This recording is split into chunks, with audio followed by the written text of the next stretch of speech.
Good morning, everyone. Today we will discuss some accounting principle. First is business entity. According to this principle, considered to be a separate or distinct from its owner. इस principle के according जो हमारा business होता है और businessman होता है, उन दोनों की सेपरेट लीगल एंटिटी होती है. Business transaction are therefore recorded in the books of account from business print of view and note from owner. जो भी हमारी बिजनेस ट्रांजेक्शन्स होती है, बुक्स ऑफ अकाउंट्स में हम एंट्रीज करते हैं, वो एक बिजनेस की हैसियत करते हैं, ना कि बिजनेसमैन की हैसियत से. जो हमारे बिजनेस और बिजनेसमैन होते हैं, वो दोनों अलग अलग व्यक्ति होते हैं. Owner are treated as creditor to the extent of their capital. जो हमारे कंपनी के बिजनेसमैन होते हैं या ओनर होते हैं, वो बिजनेस के लिए क्रेडिटर्स होते हैं. क्रेडिटर्स होते हैं लेने वाला, मतलब कि बिजनेस में जितना भी बिजनेसमैन ने पैसा लगाया, तो बिजनेस का फर्ज है कि वो बिजनेसमैन को उसको पैसा वापस लौटा दे. इसलिए इस प्रिंसिपल के अकॉर्डिंग बिजनेस और बिजनेसमैन दोनों ही अलग अलग व्यक्ति होते हैं. इसको हम सेपरेट लीगल अकाउंट भी कहा जाता है. Next is money measurement. Money measurement क्या होता है? According to this only those transaction are recorded in the accounting which are capable of being express in terms of money. इस प्रिंसिपल के according इसमें वही ट्रांजेक्शन को रिकॉर्ड किया जाता है जिनको हम मनी की फॉर्म में एक्सप्रेस कर सके. लाइक एज राम ने 100 रुपीज़ की परचेज की है या सेल की है, तो वो क्या हो गया? वो हो गया मनी की फॉर्म में, क्योंकि 100 रुपीज़ वो एक मनी की फॉर्म में मेजर कर सकते हैं हम, तो उसको मनी मेजरमेंट बोला जाएगा.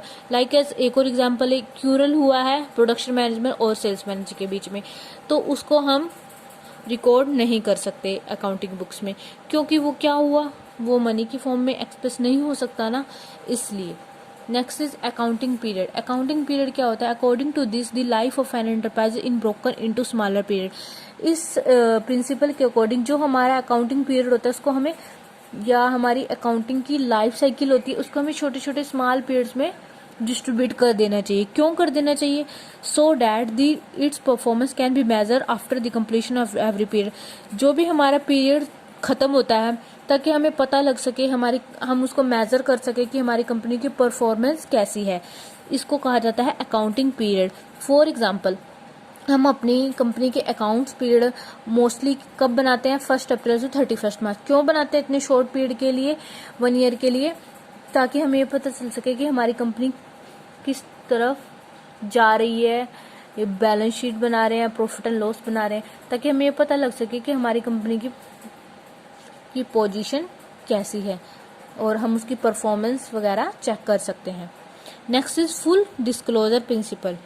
According to this principle, there should be complete and understandable reporting on the financial statement of all significant information relating to the economic affair of the entity.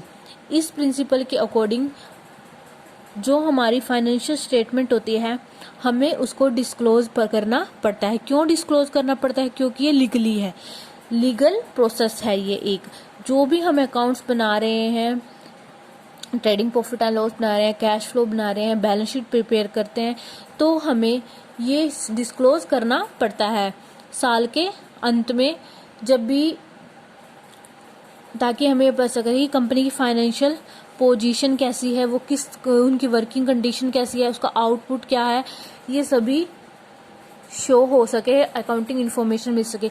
Like as Reliance को पिछले साल 50 लाख का profit हुआ और उसे next में 70 लाख का हुआ, तो हम ये देखेंगे कि उसको इतना प्रॉफिट कैसे हो, उसकी वर्किंग कंडीशन क्या रही, उसका आउटपुट कैसा था. तो इसलिए हर बिजनेसमैन को अपनी फाइनेंशियल स्टेटमेंट को डिस्क्लोज करना पड़ता है. ये एक लीगल प्रोसेस है, मतलब कि लीगली है कि उसको हाँ डिस्क्लोज करना ही पड़ेगा. ओवरऑल वर्ल्ड में जो ड्यूल कॉन्सेप्ट होता है, डबल एंट्री सिस्टम होता है, उसके अकॉर्डिंग ही हम अपनी बुक्स ऑफ अकाउंट में एंट्रीज करते हैं और उसके अनुसार ही हमें अपने अकाउंट्स को प्रिपेयर करना पड़ता है. हाँ, थैंक यू एवरीवन.